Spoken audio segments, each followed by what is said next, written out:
Hi hello guys, welcome to our channel. Friends, ఈరోజు నేను ఎంతో టేస్టీగా ఉండే మటన్ కర్రీ చేయబోతున్నాను. అది ఎలా చేయాలో చూపిస్తాను. ఫస్ట్ అయితే కర్రీ చేయాలంటే ఫస్ట్ అయితే కడాయి పెట్టాలి కదా. కడాయి పెట్టాక అందులో ఆయిల్ వేయాలి. ఆయిల్ వేసి కొంచెం వేడి కాగానే ఒక 2 పచ్చిమిర్చి వేయాలి. మీడియం సైజ్ ఉల్లిగడ్డ కట్ చేసి వేయాలి. అది 2 ఫ్రై అయ్యాక మటన్ పీసులు వేయాలి. మటన్ వేసాక చాలాసేపు దాకా అట్లనే ఫ్రై అవ్వనివ్వాలి. కొంచెం సాల్ట్ వేస్తే ఇంకా బాగుంటుంది, తొందరగా ఉడుకుతుంది అన్నట్టు పీసులు. మీకు మటన్ కర్రీ అంటే ఎంతమందికి ఇష్టమో కామెంట్ చేయండి. మటన్ కర్రీ ఇష్టమైతే ఒక లైక్ చేయండి, షేర్ చేయండి, సబ్స్క్రైబ్ చేయండి.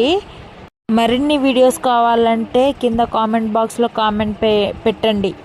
నాకైతే మటన్ కర్రీ అంటే చాలా ఇష్టము. మటన్ కర్రీ, చికెన్ కర్రీ అంటే బాగా ఇష్టం. ఆయనకైతే చికెన్ కర్రీ అంటే